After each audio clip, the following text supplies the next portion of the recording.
My name is Beverly, I'm 67 years old, and I've been a registered nurse for 43 years. I thought I'd seen every kind of cruelty the human heart could hold. Families fighting over inheritance, children walking away from aging parents, husbands and wives turning on each other in their darkest hours. But nothing, absolutely nothing, prepared me for what my own daughter-in-law was about to do. That night, after a brutal double shift at St. Mary's Hospital, I pulled into the driveway of what I still called home. My feet ached inside my white nursing shoes. My back throbbed as if someone had taken a hammer to it. All I wanted was to sink into bed and sleep for 10 straight hours. At 67, those long shifts were becoming harder to endure. But with the hospital short-staffed, I could never bring myself to leave my patients when they needed me most. The first thing that felt wrong was the silence. Usually, when I came home this late, I'd hear the television blasting from the living room, my son Marcus watching his sports recaps, or Lillian's voice drifting down the hall as she chatted with a friend, complaining about something trivial. Tonight, there was nothing. Then I saw them. 3 old suitcases sitting on the front lawn like someone's forgotten trash. And one small overnight bag I recognized immediately. My late mother's. The one I'd kept in the hallway closet. My heart began to pound, not in shock but in grim acceptance. Somewhere deep inside, I'd known this moment was coming. I parked, stepped out, and walked toward the luggage. My nurse's bag still hung from my shoulder. A small white envelope was taped to the largest suitcase, my name written across it in Lillian's perfect cursive.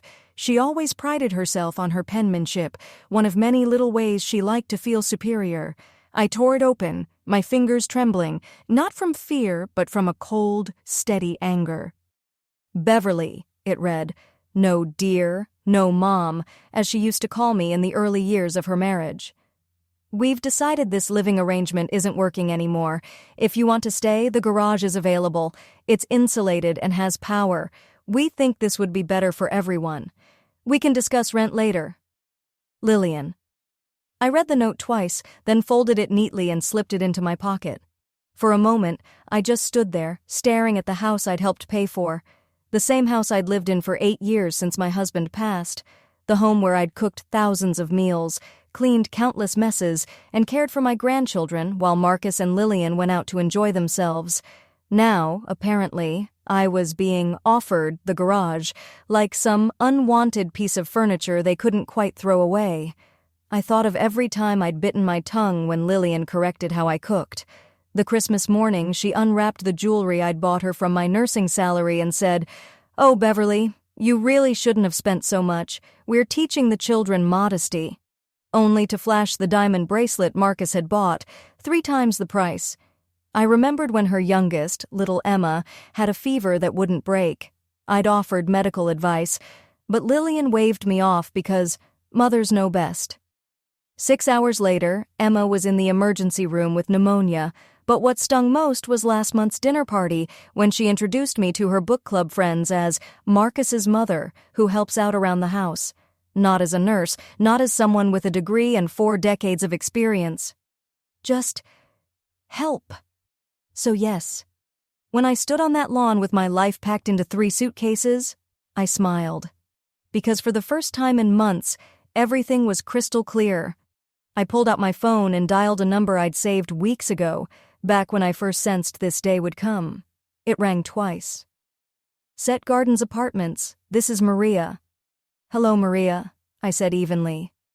This is Beverly Thompson, just confirming my move-in date for apartment 215, tomorrow morning, right? Of course, Mrs. Thompson. Everything's ready. Will you be needing our moving service? I looked at my 3 suitcases and smiled wider. No, thank you, I said softly. I've already moved on. I hung up the phone and smiled to myself. I didn't need anything else. Everything I truly needed was already with me. Out of the corner of my eye, I saw the curtain move in the front window. Lillian was watching, waiting for me to break down, to beg, to apologize for being an inconvenience. She was probably already imagining how gracious she'd look when she let me back inside, after I'd supposedly learned my lesson about being grateful for her generosity. She had no idea that the real lesson was about to begin. And it wasn't going to be mine. 15 minutes later, a taxi pulled into the driveway. The driver loaded my suitcases into the trunk while I took one last look at the house I'd called home. Tomorrow, my plan would begin. Tonight, for the first time in months, I'd finally sleep in peace, knowing that I was free. Free from forced gratitude. Free from quiet humiliation. Free to be exactly who I'd always been before Lillian decided I was standing in her spotlight. She thought she'd won.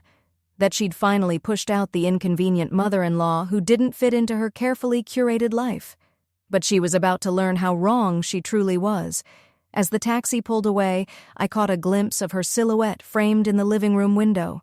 Warm yellow light spilled across her shoulders, and I could almost see the satisfied little smile she was wearing. I could imagine her already planning how to redecorate my old room, maybe turning it into that craft space she'd been dreaming about for months. In her mind, it was a perfect plan, cruel enough to make her point, polite enough to deny any wrongdoing if anyone ever questioned her. After all, she hadn't kicked me out, right? She'd offered me the garage. It was just her way of establishing boundaries, of reorganizing the household so everyone knew exactly where they stood. What Lillian didn't know was that I'd been paying just as much attention to her as she had to me. And what I'd discovered in the last 6 months would have shocked even my most cynical colleagues at the hospital. It started back in March, 4 months ago. I'd come home early from a shift that ended ahead of schedule. I used my key, slipped in quietly through the back door, not wanting to wake anyone. The house was still, except for one sound, Lillian's voice, drifting down from the upstairs office, the room that used to be Marcus's den before she'd claimed it as her workspace. I wasn't trying to listen. I was just heading to my room when I heard her say my name. Something in her tone stopped me cold on the staircase. "I'm telling you, Sandra, she's becoming impossible to live with." Her voice carried that perfect mix of exhaustion and fake patience she'd mastered over the years. Marcus feels so guilty about it, but honestly, I don't know how much longer I can handle having her here. I froze, one hand gripping the banister. "The worst part is how she acts like she knows everything," she went on. "Last week she actually corrected me in front of the kids about their bedtime routine. In front of my own children. Sandra, can you imagine?" I remembered that night. 8-year-old Emma had been drinking caffeinated soda right before bed. I'd gently suggested that maybe it wasn't the best idea since she'd been struggling to sleep. Apparently, basic child health advice now counted as overstepping. Then came the words that made my stomach turn.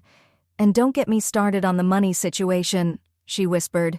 "She acts like she's contributing so much with her little nursing job. But honestly, what she pays us for room and board barely covers the extra costs." Marcus is too kind to say anything, but I can tell he's stressed. My blood ran cold. My little nursing job? I was paying them $800 a month, far more than fair for family. And on top of that, I'd been covering the kids' school lunches when the accounts ran low. I'd paid for Emma's emergency dental work, and I'd quietly covered the electric bill for 3 months last winter when Marcus was between contracts. But what I heard next changed everything. "I've been looking into assisted living facilities," Lillian said casually. "Not the expensive ones, obviously, but there are some decent state-run places that would be perfect for someone in her situation. The waiting lists are long, but my friend in social services can probably speed it up." Assisted living. She wasn't just planning to push me out of the house, she was planning to get rid of me entirely. "I know it sounds harsh," Lillian sighed, "but at her age, with her health issues, how long before she has an accident? How long before she becomes a real problem?" Health issues? I was in better shape than most 50-year-olds. That was the moment something in me shifted. The nurse in me, the woman who'd spent a lifetime protecting people, went quiet. And another part of me, the part that had spent decades watching injustice from behind calm eyes, started planning. My blood pressure was perfect, and I hadn't missed a single day of work due to illness in over 2 years. But in Lillian's mind, being 67 meant I already had one foot in the grave. "Marcus would never agree if I told him directly," she said. "But if I start planting the right seeds, mentioning small incidents, maybe documenting memory lapses or balance problems. He'll come around. That was the moment I realized her plan. She wanted to make my own son believe I was losing my grip, and that was the moment I started my own kind of documentation. Over the next 4 months, I began watching Lillian as carefully as she'd been watching me, not as a mother-in-law, but as a trained nurse observing a patient. Patterns started to emerge, things I'd once brushed off as quirks or harmless habits. For example, Lillian often bragged about her business degree from State University, yet I'd never seen the diploma. When I casually asked about it, she smiled and said she'd lost it during a move years ago. No big deal, she claimed, but the more I looked, the more inconsistencies appeared. For someone with a business degree and management experience, she'd never actually held a real job in the entire 8 years I'd known her. Marcus supported the family completely, working overtime, taking extra shifts, and constantly juggling projects just to keep the bills paid. Then there were the packages, endless deliveries of luxury items, cosmetics, and designer clothes. Whenever Marcus was home, she claimed they were free samples or gifts from friends, but she only ever opened them when he was away. The most alarming pattern, though, involved the mail. For months, Lillian had insisted on bringing it in herself. "Just being helpful," she said, always sorting through it before Marcus or I had a chance to see it. Then, one Tuesday in July, I volunteered to get the mail instead. Among the usual stack of bills and flyers, there it was, a credit card statement addressed to Lillian Thompson. Thompson, my surname, not hers. She'd taken Marcus's last name after they married, yet here she was using my late husband's name, the name tied to old accounts and long-settled finances. I didn't open the envelope. I didn't need to. The return address and the existence of that account told me everything I needed to know. Marcus had no idea. It became clear that Lillian had been isolating me, not only socially but financially and emotionally. She'd been building a narrative for months, shaping Marcus's perception so that when she finally made her move, he'd see me as the problem. That cruel garage note hadn't been a burst of temper. It was step 3 in a long, calculated plan. But she'd made one fatal mistake. She'd mistaken my quiet for weakness. She assumed that because I was polite, I was powerless. As the taxi turned into Sunset Gardens apartments, a calm washed over me. For the first time in months, I wasn't walking on eggshells. No measured words, no forced gratitude, no pretending I didn't notice the tension in every room. Tomorrow, I'd begin phase 2. Tonight I would unpack, breathe, and sleep in peace, finally free. Sunset Gardens was simple but perfect. A clean 1-bedroom unit on the 2nd floor, with a small balcony overlooking a garden courtyard. The walls were soft cream, and the morning light felt like freedom itself. I'd been there exactly 3 days when my phone rang. Marcus's name flashed on the screen. My stomach tightened. This was the call I'd been expecting. "Mom?" His voice was tight, uncertain. "I just got home. Lillian told me what happened. She said you left without saying anything."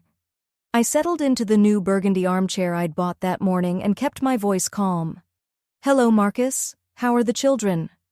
"They're fine, Mom, but, why didn't you call? Why didn't you tell me there were problems?" Behind him, I could hear Lillian's voice, faint but close, coaching him, feeding him lines. "Did Lillian show you the note she left for me?" I asked. Pause. "She said she left you a note explaining the new arrangement. She said you seemed upset about it." "The new arrangement," I repeated slowly. "Is that what she called it?" "Mom, look," Marcus said quickly. "I know the garage isn't ideal, but it's temporary. We're trying to save money for a bigger place. Once we convert it into a proper living space." He was lying. Marcus had never been good at lying, not even as a boy. His voice always rose half a tone, and his sentences became rushed when he was repeating someone else's words. "Marcus," I said softly, "when was the last time you actually looked at our household budget?" "What do you mean?" he asked after a long pause. I said, "Do you know how much money comes into the house every month? And where it goes?" I heard shuffling, then Lillian's voice, louder now, moving closer to the phone. Mom, I don't understand why you're asking about money, Marcus said. Lillian handles all that. She's good with numbers. I'm sure she is, I replied evenly. Marcus, I need to ask you something, and I want you to really think about your answer. Okay, he said cautiously. In the past year, how many times have you worked overtime or taken on extra projects just to make ends meet? I don't know, he said after a pause. Maybe once or twice a month, but that's normal, Mom. Everyone works extra sometimes. And how many times in the past year, I continued gently, has Lillian mentioned that money was tight, that you needed to cut back on spending? This time the silence stretched longer. I guess. Pretty often, he admitted, but she's just being careful. She's good at managing things. I took a slow breath. This was the moment that mattered. Too much truth too fast, and he'd shut down. Too little, and Lillian would have time to cover her tracks. Marcus, I said softly, I want you to do something for me. I want you to look at the credit card statements from the past 6 months. Every one of them. Can you do that? Why would I need to do that? Because your wife has been telling you money's tight, I said calmly, while spending around $1,500 a month on cosmetics, clothing, and spa treatments. The silence that followed was almost physical. I could imagine Marcus standing there in the kitchen, the phone pressed to his ear while Lillian watched his face, trying to gauge just how much I'd told him and how much damage control she needed to do. That's not... Marcus started, then hesitated. Mom, that's a serious accusation. It's not an accusation, sweetheart. It's a fact, I said gently. I've been keeping track. Keeping track of what? That was my moment, the one I'd been preparing for. Marcus, did you know that Lillian has a credit card account under the name Lillian Thompson? Not Morrison, Thompson, your father's last name. I heard a sudden scrape, the sound of a chair moving or someone standing up fast. That's impossible, he said. We don't have any accounts I don't know about. Then check the mail from the past week, I said.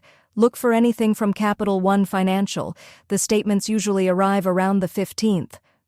There was silence, and then I heard her. Lillian's voice, closer now, sharp and deliberate. Beverly, she said coolly, I don't know what you think you're accomplishing with these lies, but you're upsetting this family with your stories. Hello, Lillian, I said pleasantly. I'm doing well. Thank you for asking. The new apartment is lovely. Very peaceful. This is ridiculous, she snapped. Marcus, don't listen to her. She's obviously under a lot of stress, probably from working too many hours at her age. Actually, I said, keeping my tone light, I wanted to thank you, Lillian. Moving out has given me so much free time. I've even had a chance to catch up on some reading. Reading? She echoed. Yes, I said. Did you know that identity theft, even within families, is considered a federal offense? Fascinating topic. I found some great articles about it online. The silence that followed was different this time. It wasn't confusion. It was fear. The kind of stillness that happens right before a storm breaks. Marcus, Lillian said sharply, hang up the phone. Your mother is clearly having some kind of episode. But Marcus didn't hang up. Mom, he said slowly, what exactly are you saying? I'm saying, I replied, that you should look at your bank statements, your credit reports, and your mail. Very carefully. I'm saying that the woman you married has been lying to you about far more than just the budget. Beverly, you... Lillian began, but then she went silent. I could almost hear Marcus raising his hand, signaling her to stop. Mom, he said finally, his voice low. I need to go, but I'll look into what you said. That's all I ask, I told him softly. And Marcus, tell the children they're welcome to visit anytime.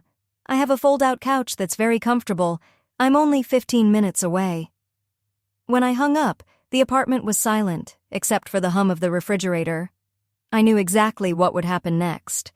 Within the next few hours, Marcus would start digging through bills, statements, and accounts he hadn't looked at in years. He'd find the hidden credit cards. the subscription services, the store accounts opened in his name.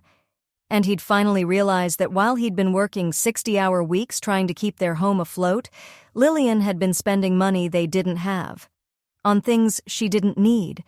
But even more importantly, he'd see that the woman he'd trusted most had been deceiving him for years. That evening, I made myself a simple dinner, soup and salad, and took my tea out onto the balcony. Children played in the courtyard below, and for the first time in months, I felt like I could breathe. Then my phone buzzed, a text from an unknown number.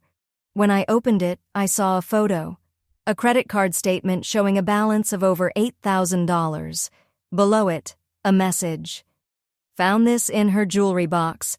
How many more are there? I smiled and typed back. That's just the beginning. Check the mail carefully tomorrow. And Marcus, look up the degree requirements for a business administration major at State University, then ask to see her transcripts. The seeds of doubt were planted. Now I just had to let them take root. The next few days passed quietly, but the air felt charged, like the sky just before a storm. I went to work, came back to my peaceful apartment, and waited. Across town, I knew Marcus was combing through every piece of paperwork in the house, while Lillian tried to contain a situation slipping out of her control. On Friday evening, my phone rang again. "Mom, I need to ask you something, and I need you to be completely honest." I set my book aside. "Of course. Did you know Lillian never graduated from college?" I closed my eyes, equal parts relief and sorrow. Relief that the truth was surfacing, sorrow that my son had to learn this about the woman he'd trusted for 8 years.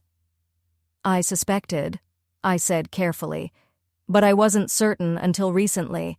I called the registrar's office at State University. No record of a Lillian Morrison or Lillian Peterson ever being enrolled, not in any program any year." I let him process that. "The credit cards, Mom. There are 4 of them," he said, voice tight. 4 separate accounts with a combined balance over $23,000. She's been paying the minimums from our checking account. She listed her job as business consultant and used your old address from before Dad passed as her business address. Oh, Marcus. She's been buying expensive things, designer purses, jewelry, spa visits, online classes for interior design and personal shopping.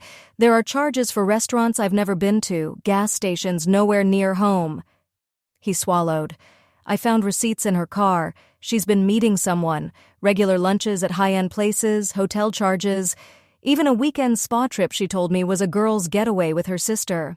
I'd suspected a secret relationship, but she'd kept her devices too carefully guarded. The finances told the story she thought she'd hidden." "Marcus, what are you going to do?" A long silence. "I don't know. The kids' Emma keeps asking where Grandma Beverly is.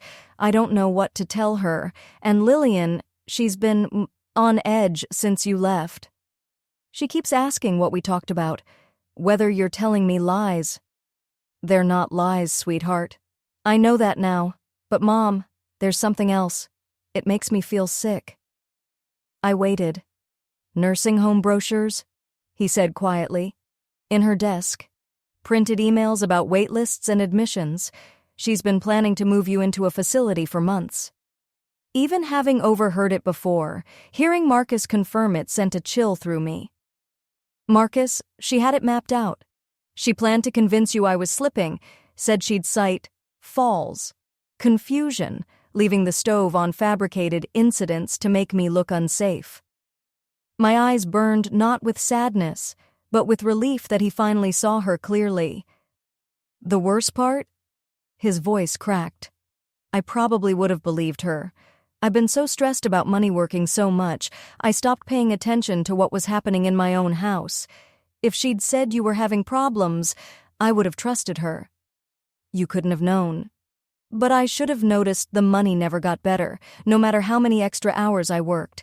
I should have wondered why she never wanted me to handle the bills or see statements, why someone with a business degree couldn't find even part-time work." I could hear him crying, and it broke something in me. "Marcus, listen to me. You're a good man and a devoted father. You trusted your wife because that's what people do in a marriage. Her choices are not your fault. What do I do now? How do I fix this? This was the moment I'd been preparing for. First, document everything. Every card, every statement, every untruth you can prove. Photos, copies, a written log. Keep records. Second, change all passwords, pull your credit reports, and put blocks in place so she can't open new accounts in your name or the children's. Third, decide what kind of life you want for yourself and the kids. Start from that decision and work backward. The rest becomes a plan. Do you want to stay married to someone who's been lying to you for years? I asked softly. Someone who planned to have your own mother declared unstable? Or do you want to start over, with honesty and integrity? The silence stretched for almost a full minute. Then Marcus spoke, his voice barely a whisper. She tried to destroy you, Mom. She tried to make me think you were losing your mind, just so she could have you locked away.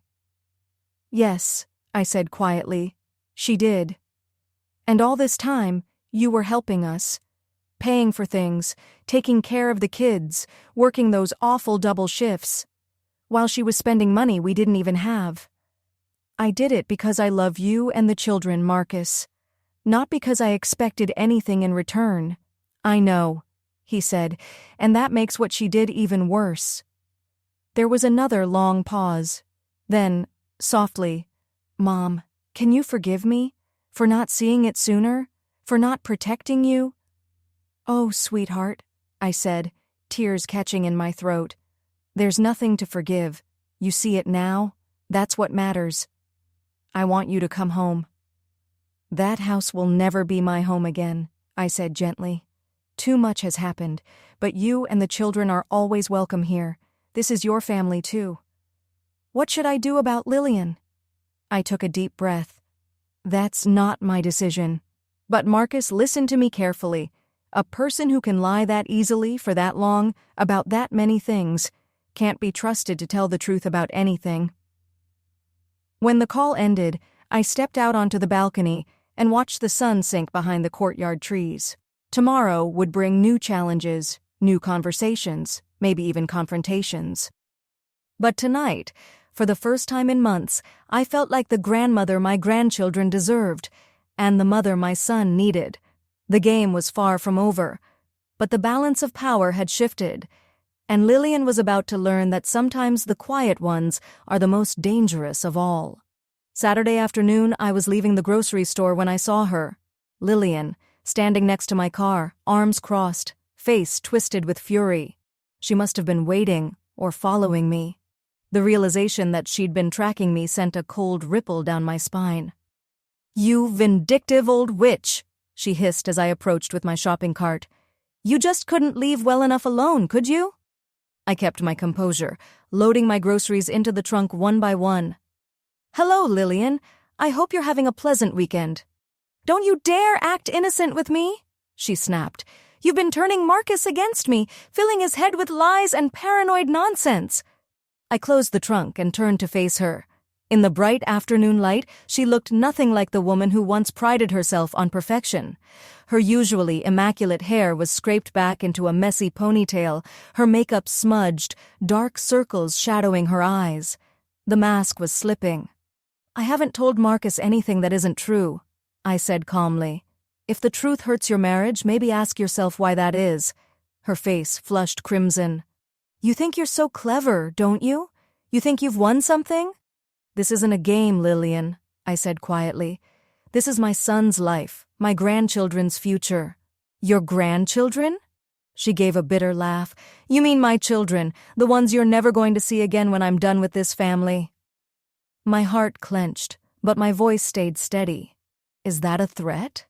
"It's a promise," she said coldly. "Marcus might be confused right now, but he loves me. We've got 8 years of marriage, 2 children, a home. You've got a sad little apartment and a job that's going to wear you out before you hit 70. Other shoppers had started slowing down, pretending to rearrange their carts while their eyes darted between us. I lowered my voice, trying to de-escalate.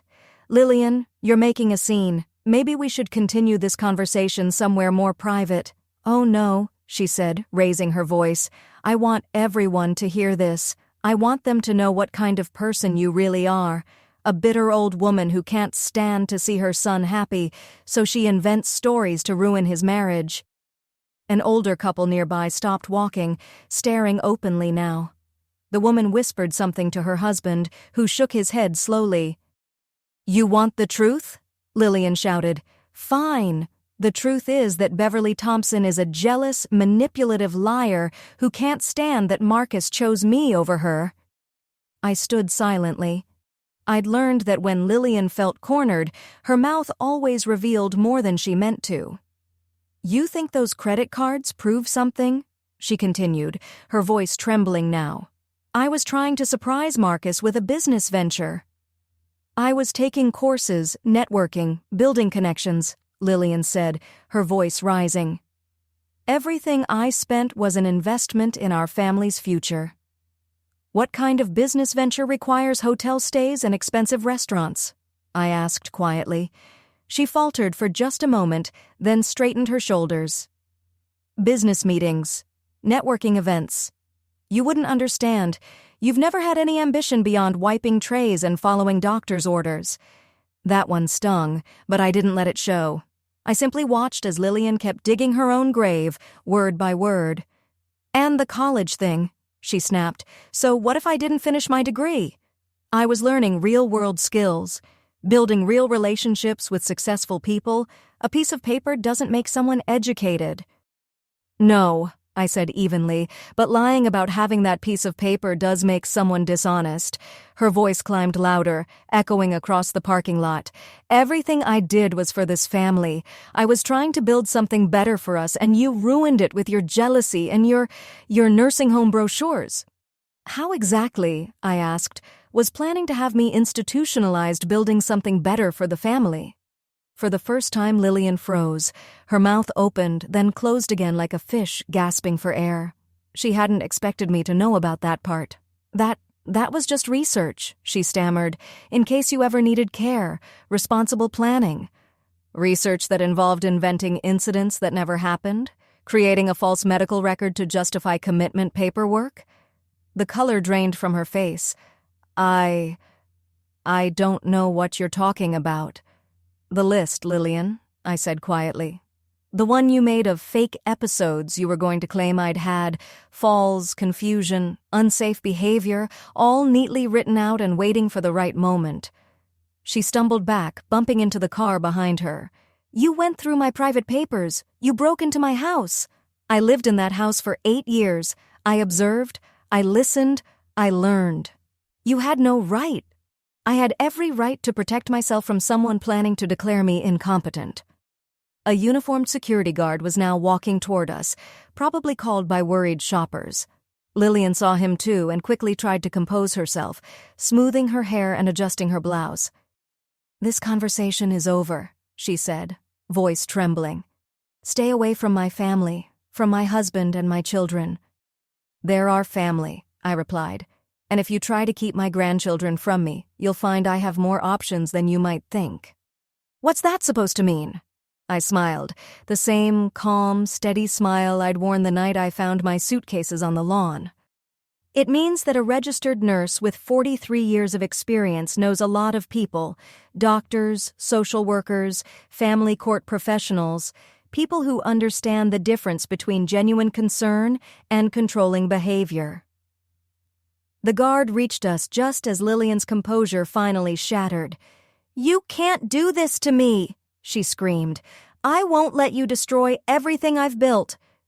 Ma'am, the guard said gently, I'm going to need you to lower your voice. Other customers are complaining. Lillian spun toward him, eyes wild. This woman is harassing me. She's stalking my family and spreading lies. The guard turned to me. I kept my tone calm and professional. I was simply loading my groceries when this woman approached me, I said. I haven't raised my voice or made any threats. A small crowd had gathered. One older woman I recognized from my neighborhood spoke up. I saw the whole thing, she told the guard. The blonde lady was here first. The other one came out yelling. Lillian's face turned from red to deep purple. "You people don't understand what's really happening here." "Ma'am," the guard said more firmly, "please calm down, or I'll have to ask you to leave the property." "Fine," she shouted. "I'm leaving, but this isn't over, Beverly. Do you hear me? This is not over." She stormed toward her car, dropping her keys twice before managing to unlock the door. As she drove off, I could see her through the rear window, phone pressed to her ear, no doubt calling Marcus to spin her own version of what had just happened. The guard turned back to me. "Are you all right, ma'am? Would you like an escort to your car?"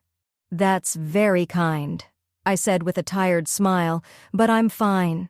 And thank you for handling that so professionally." On the drive home, my emotions mixed.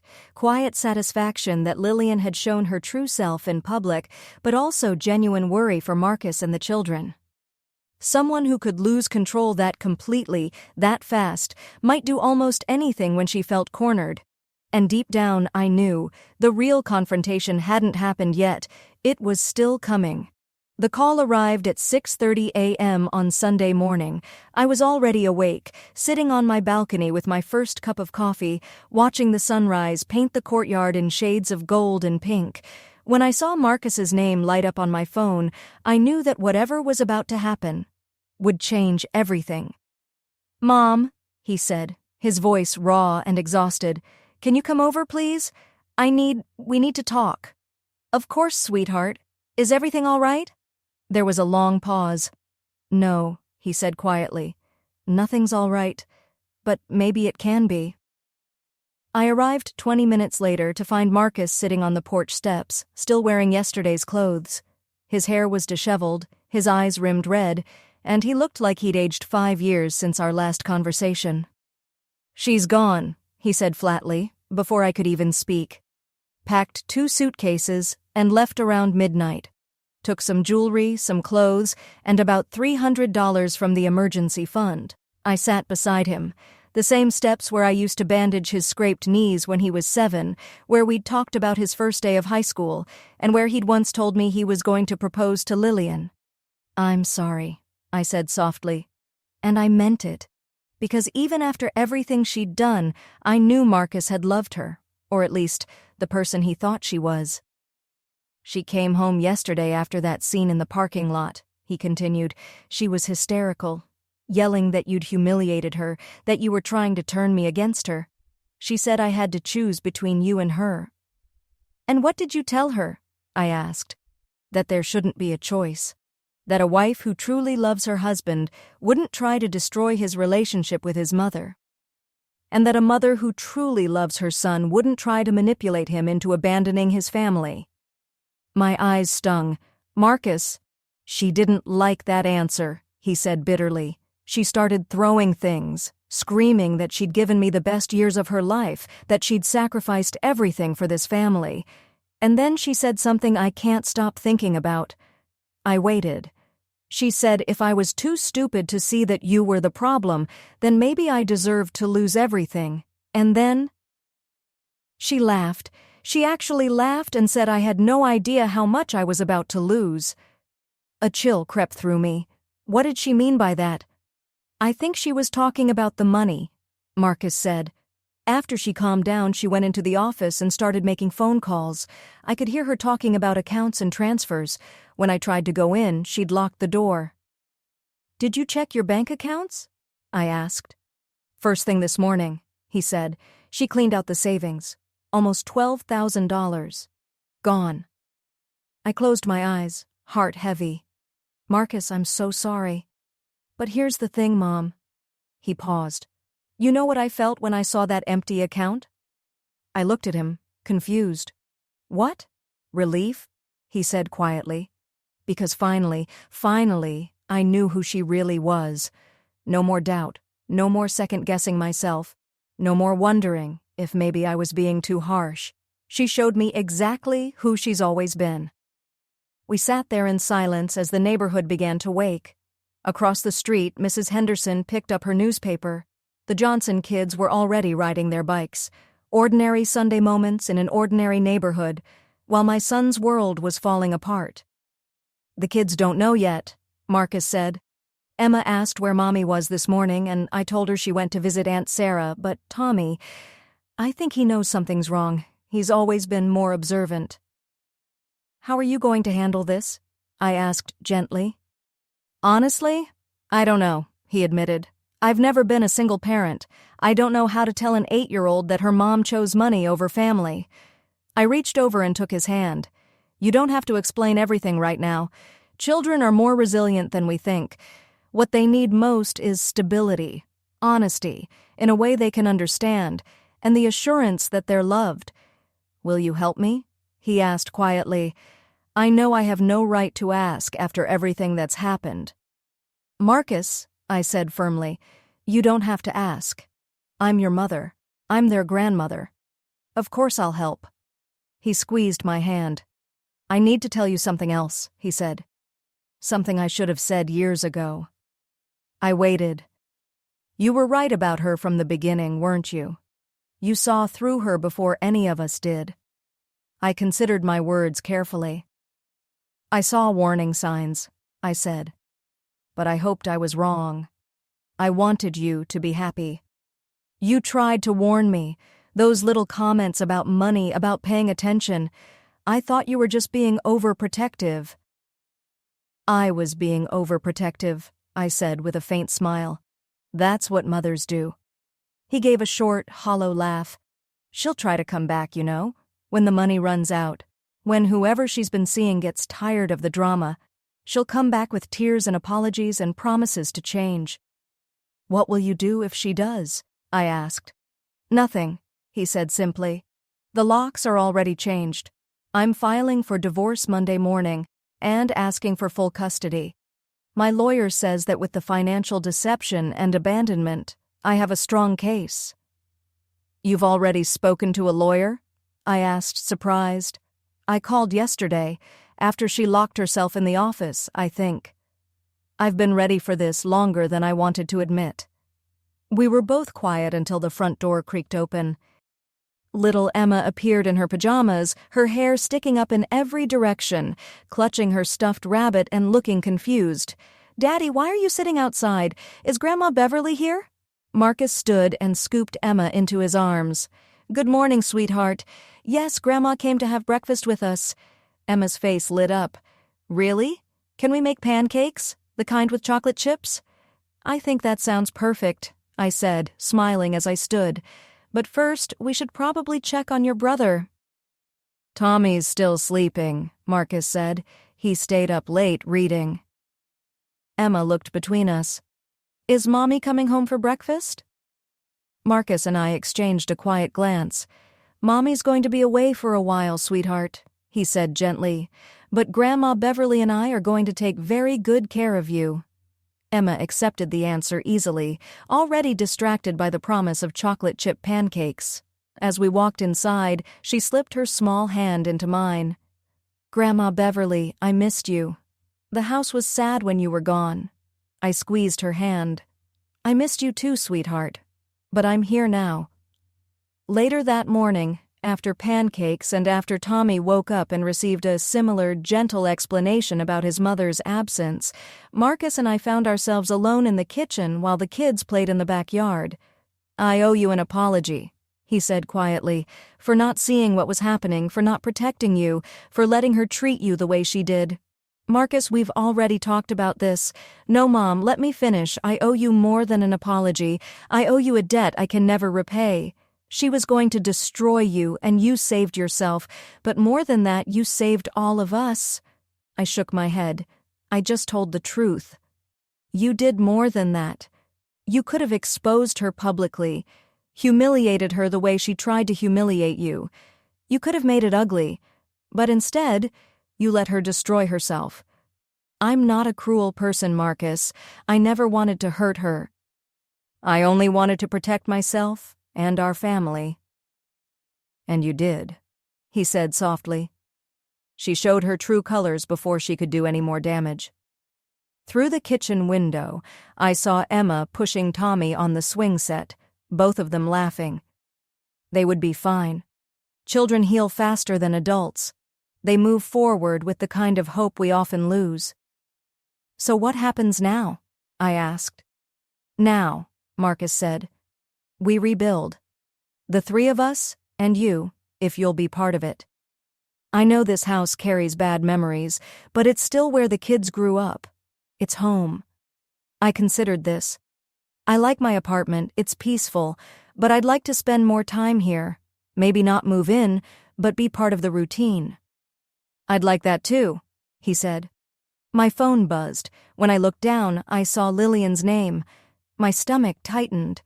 The message was short. This isn't over, Beverly. You haven't won anything. I handed the phone to Marcus.